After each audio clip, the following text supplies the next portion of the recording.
Bonjour les amis, bienvenue dans une nouvelle vidéo. Aujourd'hui, on va être entraîneur du Real Madrid grâce à ChatGPT. J'espère que la vidéo vous plaira. Si c'est le cas, n'oubliez pas de lâcher un like, de vous abonner, de lâcher votre commentaire. Ça fait énormément plaisir. On y va pour être un peu comme Carlo Ancelotti, dans la peau de Carlo Ancelotti. Alors, petite précision, on part sur la saison 2021-2022, donc la saison juste avant, où ils ont gagné la Ligue des Champions. Donc voilà l'effectif, je vous laisse le voir. Et maintenant, je vais un peu vous dire le mercato que j'ai fait pour que ça soit le plus réaliste possible. Du coup, pour que ça soit réaliste, j'ai transféré Varane à Manchester United, Ramos à Paris, Luka Jovic à Francfort, Martin Odegaard à Arsenal. J'ai fait un peu les transferts les plus importants parce que le reste, c'est des transferts pas très importants où on s'en fout un peu. Après, côté arrivé, j'en ai fait un peu à ma sauce, même si j'ai fait venir Rudiger, j'ai fait venir David Alaba, j'ai fait venir Chouameni, et j'ai fait venir bien sûr Eduardo Camavinga, comme dans la réalité, voilà. Mais pour être remplaçant de Karim Benzema, j'ai fait appel à Casper Dolberg en prêt. Ça, c'est pas très réaliste, mais je voulais aussi faire un peu à ma sauce. Voilà, on arrive déjà au premier match de la saison. La compo, c'est au gardien de but Courtois en défense gauche, Fernand Mendy en défense centrale gauche, Antonio Rudiger en défense centrale droit, Eder Militao en défense droit Carvaral, milieu def Chouameni avec Modric et Kroos, en ailier gauche Vinicius, en buteur Karim Benzema, le capitaine, et en ailier droit Fede Valverde que j'aime bien en ailier droit. Ce match, il est face à Levante. Euh, on a gagné 2-0 ce match. Les buts ont été marqués par Karim Benzema à la 25e minute et Luka Modric à la 60e minute. On a dominé la majeure partie du match avec une possession de balle supérieure et des occasions plus nombreuses. La défense a été solide et a limité les chances de Levante, tandis que l'attaque a réussi à trouver le chemin des filets à deux reprises. Voilà, c'est cool, c'est sympa. On commence cette simulation avec une victoire 2-0 sur Levante. C'est super cool, voilà.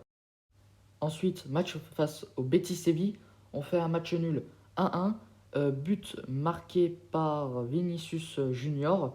Voilà, on a fait 12 tirs, on a eu 60% de possession, 6 tirs pour Betis Séville.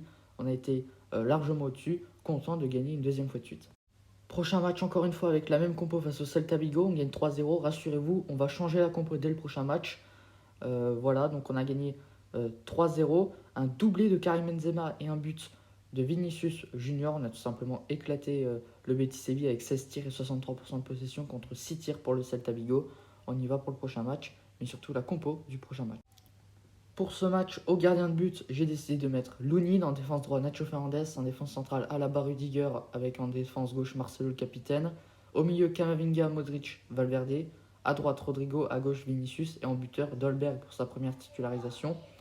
J'ai décidé de faire tourner un peu l'équipe pour pouvoir un peu voilà, faire tourner l'équipe pour que voilà, ça ne soit pas toujours la même chose. Et vous allez voir que ça a tout de même porté ses fruits. Voilà, avec comme vous pouvez le voir face au Celta Vigo, une victoire 1-0, puis 2-0 grâce à notamment un but de Dolberg et de Vinicius. Maintenant, premier match important, en plus de ça, en Champions League face à une grosse équipe, l'Inter Milan. Voilà un peu le résumé du match. On a fait finalement match nul 1-1 avec notamment un but de Karim Benzema.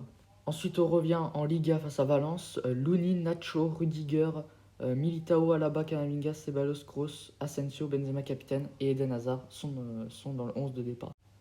Euh, on gagne face à Valence 2-1 avec tout d'abord un but pour Valence de Maxi Gomez, mais surtout un but dès la 8e minute de Benzema et le but de la victoire de Eden Hazard à la 63e minute.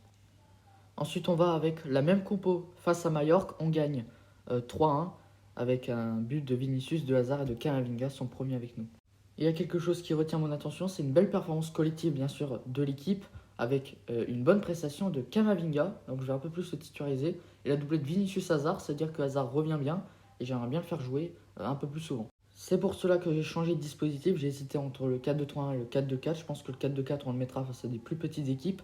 Mais face à Villarreal, on joue en 4-2-3-1 avec Courtois, Carvaral, Rudiger, Militao, Mendy, Chouameni, Camavinga, Rodrigo, Vinicius et du coup Hazard en milieu offensif, mais plus en faux neuf. Et bien sûr Benzema en capitaine en tant que buteur.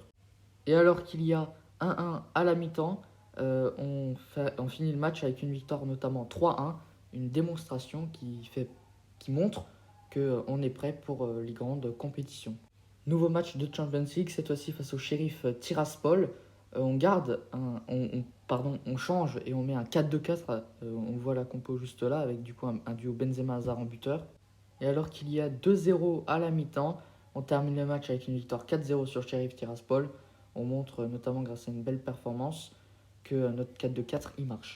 On est en septembre 2021 et vu que le Classico est en octobre, j'ai décidé de faire encore 2 matchs en octobre pour nous laisser juste avant le match face au FC Barcelone. En tout cas, on est vers la fin de la vidéo, donc si la vidéo vous plaît, n'oubliez pas de lâcher un like, de commenter et de vous abonner. Ça apporte énormément de... Ça fait énormément plaisir, voilà.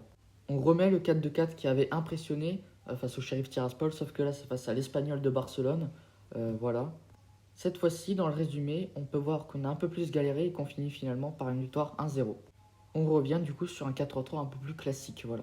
Avant d'affronter le FC Barcelone, mais surtout avant la fin de cette vidéo, on affronte le Shakhtar Donetsk et on gagne 1-0 grâce à un but de l'inévitable Karim Benzema. En tout cas, j'espère que l'épisode vous a plu, c'est l'épisode 1. Le bilan, c'est qu'on est premier en LDC, on fait des cartons face à plusieurs équipes, on est premier Liga, aucune défaite dans toutes les compétitions. Après, il faut dire qu'on est à la moitié du mois d'octobre et qu'on n'a pas encore affronté de réelles bonnes équipes, j'ai envie de dire, d'équipes impressionnantes. En tout cas, j'espère que la vidéo vous aura plu. N'oubliez pas de lâcher un like, de vous abonner, de commenter, ça amène de la force. C'est bon pour le référencement et pour développer la chaîne. En tout cas, moi je vous dis à la prochaine, à bientôt, ciao ciao.